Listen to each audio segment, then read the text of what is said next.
So mass and center of mass in 3 dimensions. So, well, in a similar way that we calculated the moment about x, that involved a variable y. Actually, let me go back to that. So, a moment about x involved a distance y. A moment about y involved a distance x. And a distance about x. Well, in this case, the moment about y and z, that is pairwise, the variables are going to be mentioned pairwise. Well, that involves a distance in x. Well, to have an idea of what is this really telling us? Well, to get a picture of this.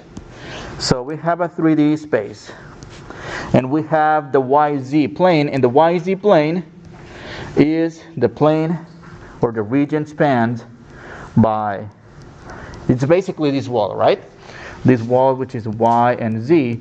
Well, if we move that wall to the front, well, that means a displacement in the along the x-axis, isn't it? That is, for example, another one right here. So really, this is some sort of delta x, if you will. All right, and well, the same would be for the moment about the x and z plane. That involves a distance y. Think of the wall formed by the x and the z plane. Well, that's this wall. Well, if we move that wall, that's a distance along the y-axis, and well, not surprisingly for the moment about the xy plane, well, that's actually the floor, if you will. And well, we increase the level of the floor about the z-axis, right about the height of the solid. And well, the center of mass in a similar way, well, that's going to be the moment divided by the total mass. Well, the three different moments: the moment about y and z, which involves x. Be careful with the order of the variables. So this one is about x, this one is about y, and this one is about z. All right, that to still honor the order triple, if we will. All right. So let's do one example, finding the mass and the center of mass of the unit cube in the first octant, bounded by the coordinate planes and the planes x1, y1, and z1. All right. So given the density at the point x, y, z is proportional to the square. In this case, it's proportional to the square. So I would like to make a comment about this kind of problems for the homework and versus what we're doing here in class. So the density function has been given in words throughout the problem that we have worked on. However, the problems on the homework will actually give you a row of xy or row of xyz, depending on the setting that we're working. All right. So let's see. So number one, let's plot. Why not? So that's the x, y, z, the space. And well, it's bounded by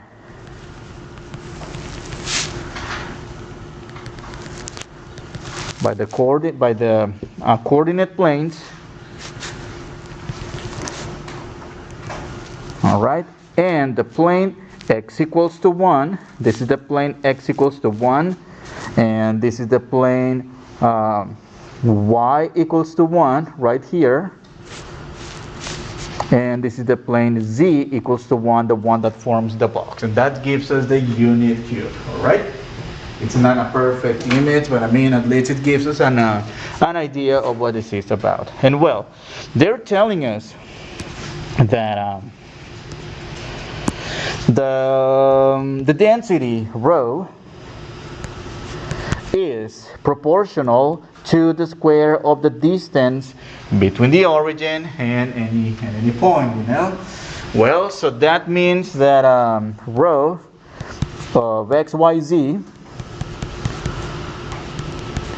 equals k times x squared plus y squared plus z squared.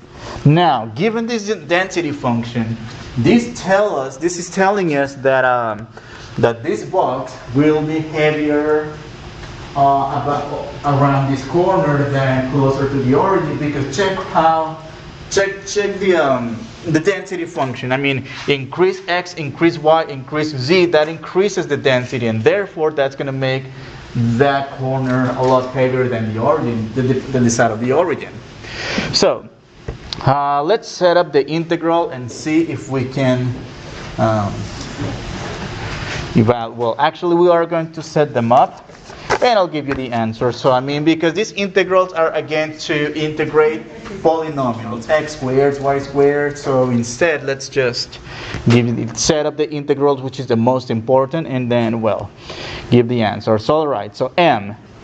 So m number 1, the mass equals to the triple integral rho of x, y, z, and over the region, let's call it the region D, and dv. So that's the triple integral, and well, we're given the dimensions. Well, it goes from 0 to 1, 0 to 1, 0 to 1. Those are the bounds that describe the unit cube. And well, the density function, that's k times x squared plus y squared plus z squared dz dy dx. Well, in this case is, I mean, the region, the solid is, well, it's horizontally simple, vertically simple, and I guess height simple for the 3 dimension, right? So we can go about any order of integration, but typically we use the descending order in our alphabet, right? That is dz, dy, dx. Well, so again, I really don't want to spend half a lecture evaluating 12 integrals. I'm just going to give the answer to this one. This is going to be k. Right? The answer to this is k. Well, so let's find the moment, set up the integral for the moment about y and z. For the integral for the moment about y and z, that's going to be the triple integral. I'm going to go straight to the limit. And well, we're going to have a k. So k, I'm going to leave a space, times x squared plus y squared plus z squared dz dy dx. So the reason why I left that space in between the k and the parentheses, that's because I'm going to write the variable that is missing. So which variable is missing here? X, right? So if we're finding the moment about y, z, well, that involves a distance x. And well, the result of integrating this is 7 over 12 k. All right? And number 2, well, actually, this is 1, this is 2. Number 3, that'll be the moment about x and z, which is the triple integral from all integrals from 0 to 1. And that's k. Do we agree that this is y? Because that's the moment about x and z that involves a distance along y.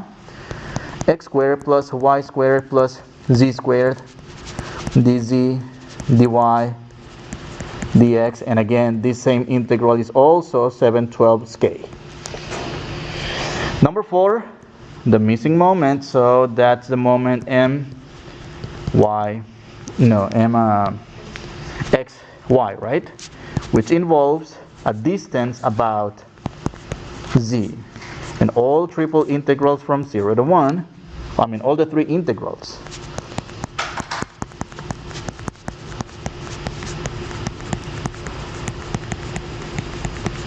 that's 7 over 12 k. Alright, so we got the mass, we got the moments. So we can go about writing the center, right? The center of mass in this case, which is x bar, y bar, z bar. So that's the moments, all the moments, 7 over 12 k over 12, over k, 7 over 12 k over k, and 7 over 12 k over k. Alright, well, we can cancel out all the k's actually, and that center of mass is going to be 7 over 12, 7 over 12, 7 over 12. Alright?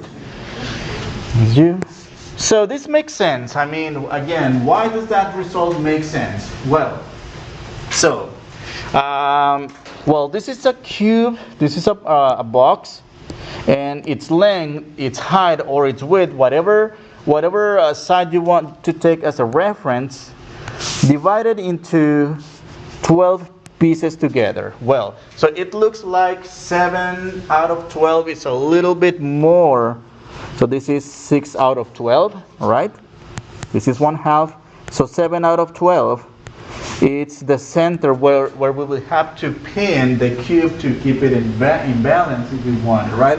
So why it's not exactly in the middle if this is a cube which is perfectly symmetric? Well, that's because of the density function. So the density function, x squared plus y squared plus z squared, actually, like I mentioned before, is an increasing function. So the further away you go from the center, from the origin, the cube is going to be heavier on this side rather than in the inner side. All right.